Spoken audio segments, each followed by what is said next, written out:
Hey, what's going on, everybody? Welcome. Today is Monday, January 14th, 2019. My name's Jeremy, and this is my first cup of coffee.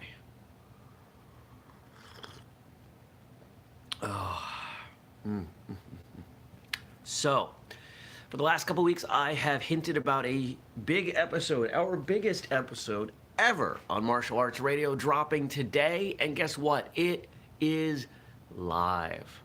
Today we drop episode 362, I think is the episode number. But I can tell you who it's with. Shihan Baz Rutten. That's right. You may know Baz Rutten as one of the most legitimate traditional martial artists to ever make a successful career in MMA, and that's why we brought him on. It's a great episode. You can find it right here on YouTube. You can find it at whistlekickmartialartsradio.com. You can find it in your podcast feed. And something tells me this is going to be a big one for us. Now, thank you, Scott. Scott writes in, awesome job. Now, what's the hope moving forward? The hope, every time I bring on a big guest, it's not just for the sake of that guest. It's not just for the numbers that guest generates. It's the growing list of big name guests that I can then present to other big and even bigger name guests. So I can say, hey, all of these other people who are your contemporaries have been on the show. You should also be on the show. And I feel like the more big names and the bigger names, the more likely they'll say yes. So who's next? I can't tell you. I got ideas. But it was a good episode. He's a nice guy. We had some fun, and honestly, some of the emails that we exchanged before the show were my favorite parts. You know, one of the things I like about talking with someone who's a celebrity, I think we can call Shihan Rutten a celebrity.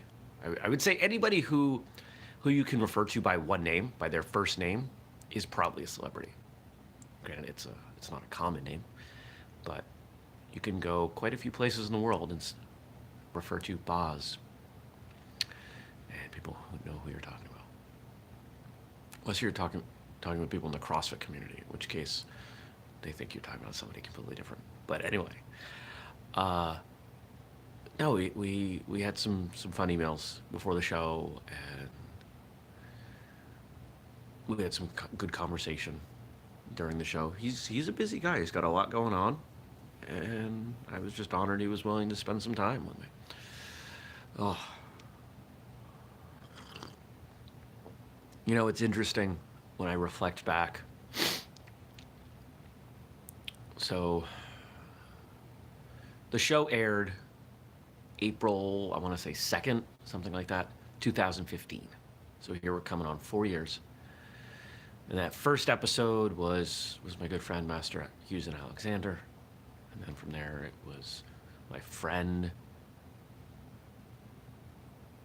Glenn, Mr. Glenn Stafford, here will be official. And then it was my friend, someone named Jake Daniele. And then it was my friend, Michelle. Let's see, who was 5? My friend Adam Grogan, my friend Shihan Wayne Mello, my friend, who was that? Who else was next? Yeah, like the first 7, 8, 9. I want to say up until it was Superfoot with episode 14. It was all friends of mine. People I knew really well. People I knew quite personally. Friends I could ask a favor.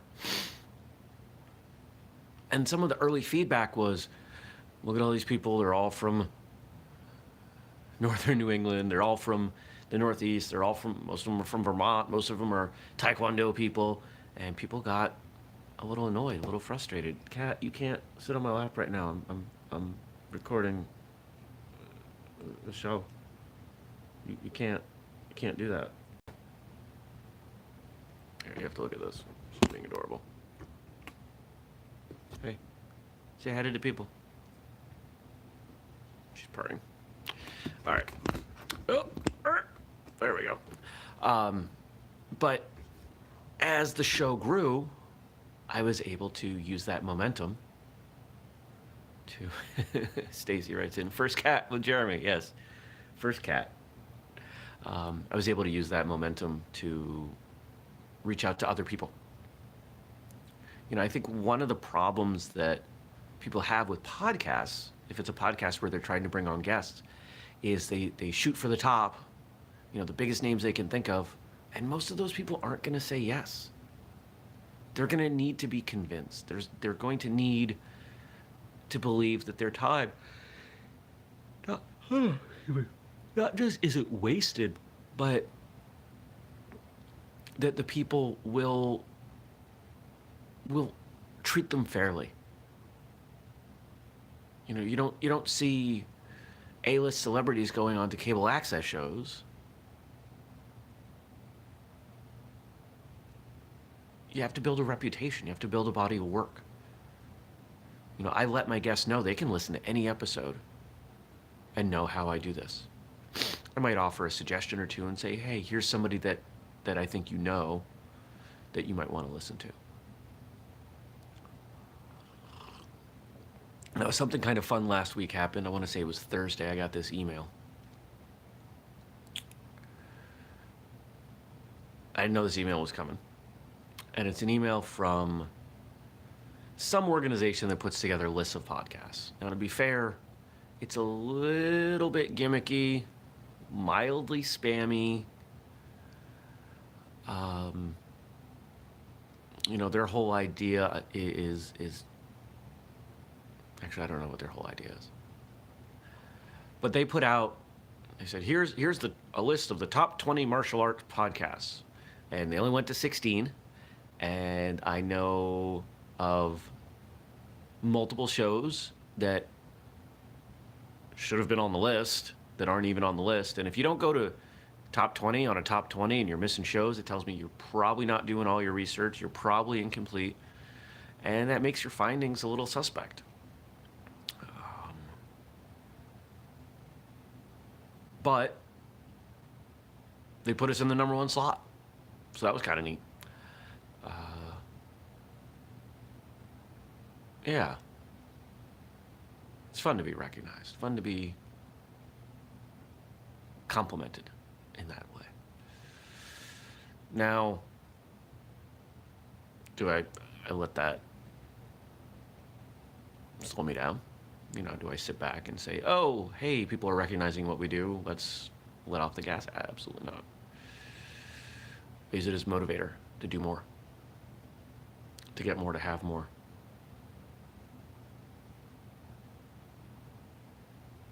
And I'm excited. I'm excited about the show again. I'm not going to lie. There are times where I'm not excited about the show, where I end up with a couple of guests in a row who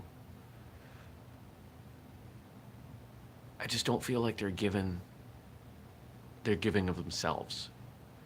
If you've listened to Martial Arts Radio, you know that the hallmark of the show is that guests open up and they tell their story. They're honest.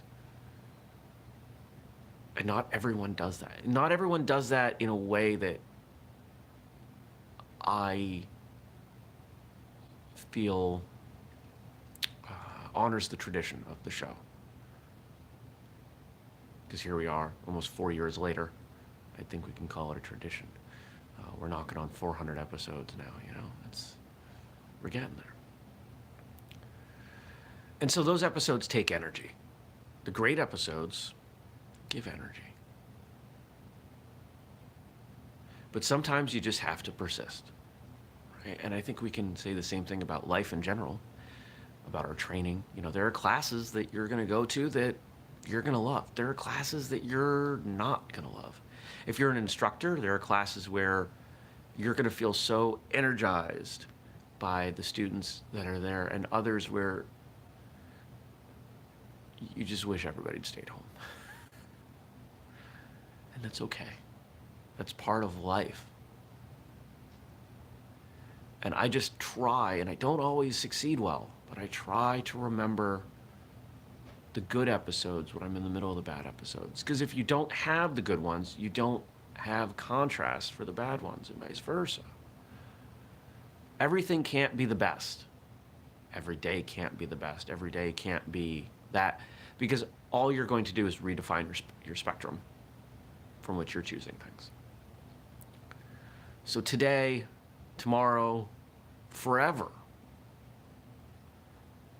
try to be okay with some of the bad, because it's what gives the good value. That's all I got for you today. There we go. That's today's first cup. Go check out that Buzz Rutan episode. Maybe you'll share it.